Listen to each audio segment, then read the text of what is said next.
Ham radio is so incredibly full of positive, enthusiastic, selfless, smart, educated people who want nothing more to do than to share with you what they know, their experiences, their passion, their love, their knowledge, so we can continue to grow this hobby and make it the great thing there is. And then there's these people. The keyboard commandos, the couch warriors, the armchair quarterbacks, the sad hams who still haven't made it out of their mom's basement and have nothing better to do than to bring negativity to the hobby. And in these videos, we like to call them out for their negativity and stupidity and publicly shame them. My name is Mike, K8MRD. This is Ham Radio Tube. No matter what you do, you can't please all the people all the time, even if you're just demonstrating how to build something. This guy writes, try to strip the lacquer of the wire before soldering. Sorry, but your soldering looks terrible and will result in a cold joint over time. This is in response to my tiny CMC build from N6ARA. Guy just doesn't like my soldering skills. I've been soldering since I was like 12 or 13, and ever since I became a ham, I've gotten even better at it.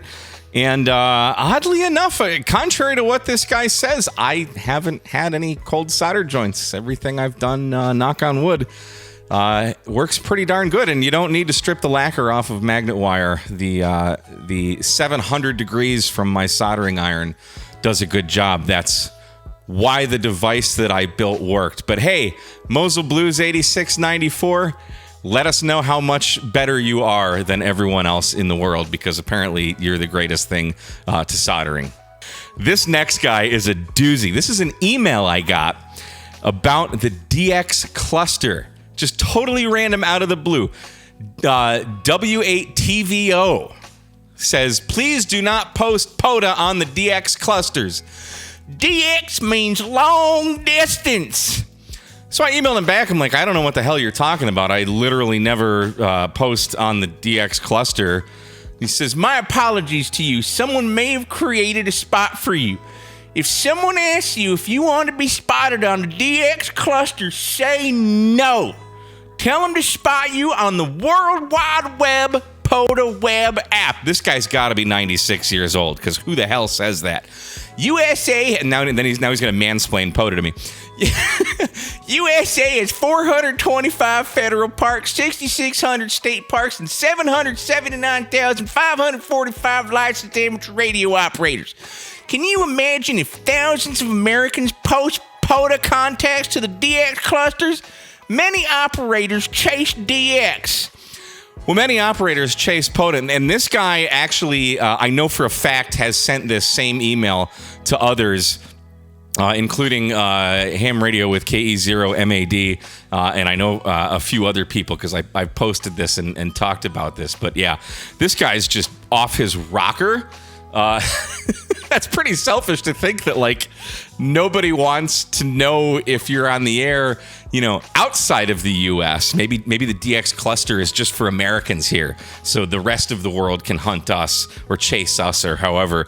But the fact of the matter is there are DX stations who like hunting POTA, and maybe they're looking at the DX cluster, and if you're on there, they'll actually hunt you. Or maybe I'm doing a POTA activation and I want DX, so that would give me a reason to post my spot on the DX cluster, so I can let people know, hey, DX, I'm out here calling CQ. That's what a cluster's for. But I think this guy's brain is a cluster. Next, we have a nice hateful comment about POTA from A Fantasia Grayman 8445. Sorry, but POTA is the silliest concept in ham radio. Next to FT8. That's getting a double whammy out there.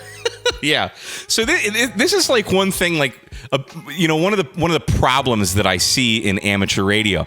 You've got, on one side, you've got all these old hams that are dying out, crying about, our hobby's dying, we need to get more people in the hobby, blah, blah, blah. And then when things like Parks on the Air or FT8 start to breed more life into ham radio, they get angry about it. Like, you're pissed because the hobby's dying, and then you're pissed because people are using the hobby and actually having fun with it. You can't have it both ways, but maybe when you're 96 and still living in your mom's basement, I don't know, man. For every mode, there is equal hate from somebody. Still getting a lot of APRS lovers who hate me, which is great. Tartan Woodshrew 5670 says, I guess in the rant to badmouth the mode you obviously don't like or utilize and don't think it has a usable range, yet you have never set up, used, or consider the 10.151 megahertz HF APRS system. I love the system sucks because there are not enough fill-in digits, but I'm not going to put one up. LOL, complain about it and bash it, but I'm willing to help fix it. Typical of some generations these days. So clearly the guy loves APRS, but then you're going to attack my generation? Come on, man. Get with the program. Some guys hate POTA, and I didn't say I hated APRS. I said it was the most worthless mode. And so many people miss the whole thesis of everything I say is in like the first 30 seconds of that video. Every single APRS video says the same damn thing. If you're out lost in the woods or in the desert and you ain't got no cell signal, you can send an APRS signal and get your message out. Maybe not. But literally the last thing in the world I'm going to use is APRS, especially on HF. If I have HF, APRS is so convoluted and requires so much crap to get done, I could just as easily send a message over FT8, JS8 call.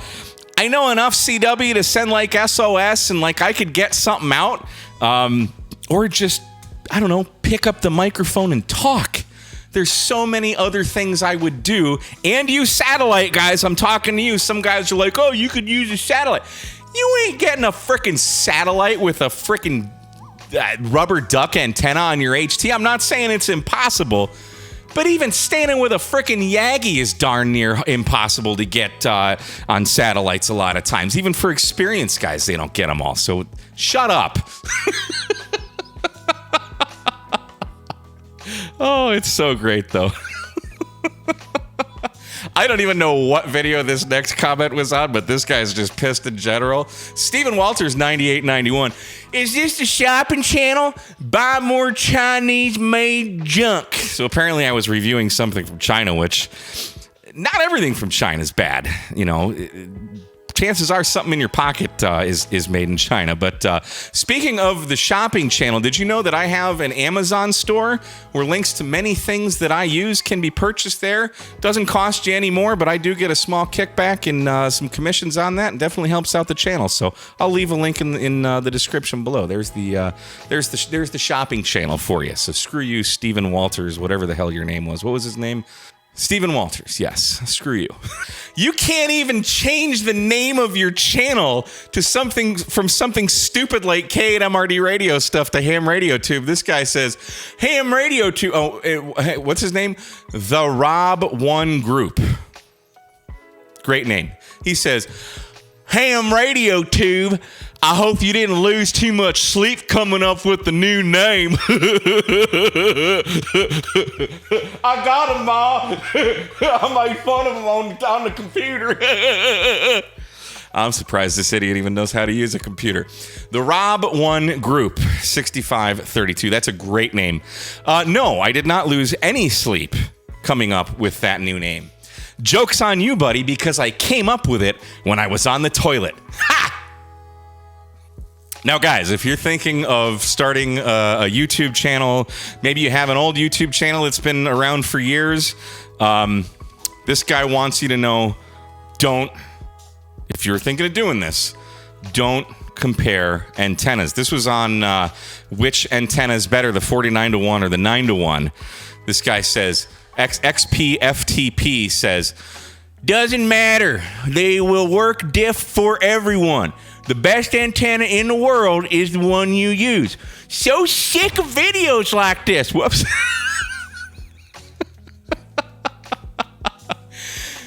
There's 100,000s of them all worthless. Toss wire up and run with it.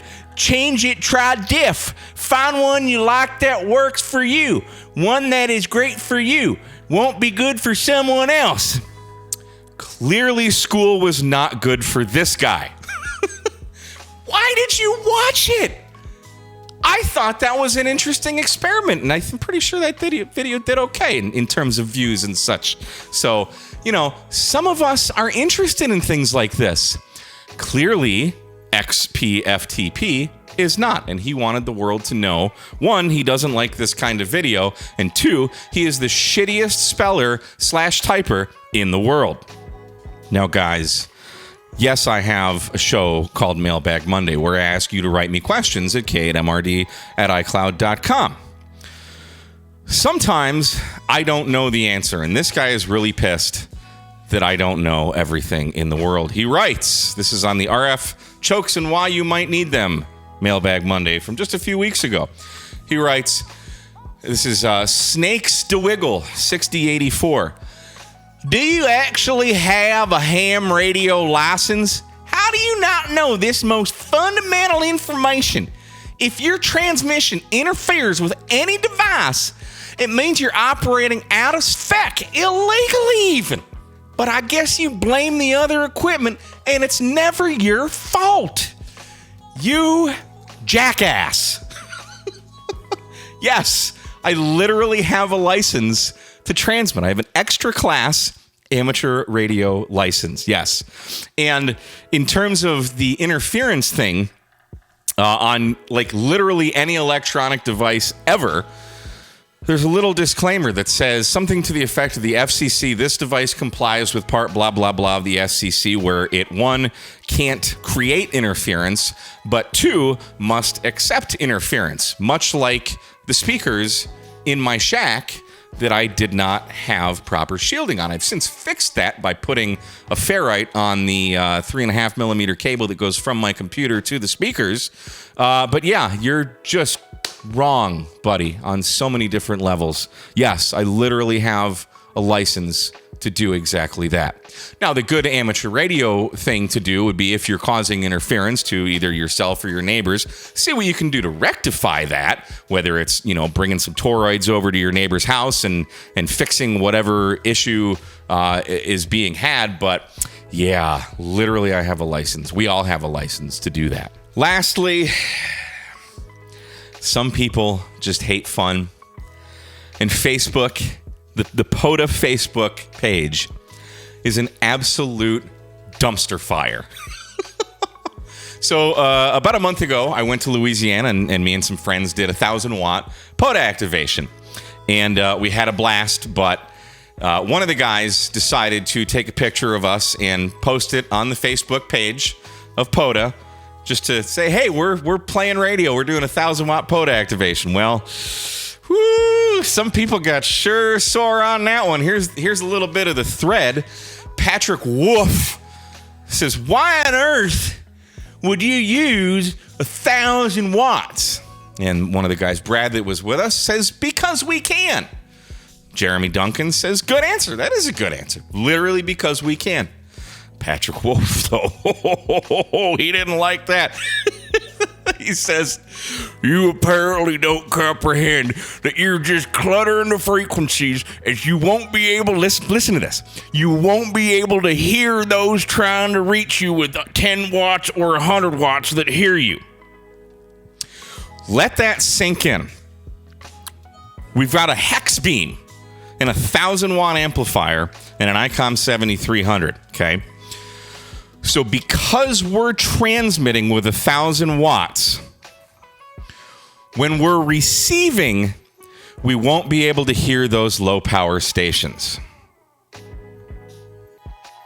Yeah, that just happened. Then he goes on to say, pretty darn irresponsible and against FCC regulations if you're in the U.S. where you're supposed to use a minimum amount of power required. Definitely just going to block you so I don't see this garbage. And then Ryan, who is Sideboom, comments, just going to add, you can block me as well, but we were, in fact, following within the FCC rules. It's called experimental conditions. If the FCC was all about using the minimal power, we would not have the ability to run amps at all. Please get real and understand that we do shit to try something new. That's how we got to the advancement we have today in radio. But you can be a sad ham, etc., etc. So Patrick Wuff gets the Sad Ham Award of the week. So just so you know, with our setup that we were using, 1,000 watts hex beam, which I'm guessing has about 5 dB of gain, you can go to the ARL website and they have an RF exposure calculator. You know the distance that we need it to be? 6 feet. 6 feet. Lots of people at home have amplifiers. RF exposure is not as big a deal as you might think. Oh boy, you just can't make this stuff up. It is literal internet gold. And I love it. I absolutely love calling these people out. Guys, don't let the negative people get you down. This hobby is so great, so wonderful, so magical, so full of positivity. The keyboard commandos are going to keyboard commando because they're living in their mom's basement. What can you do? So, hey. Guys, thanks for watching. We'll see you again on another episode of Ham Radio Tube 73, everyone.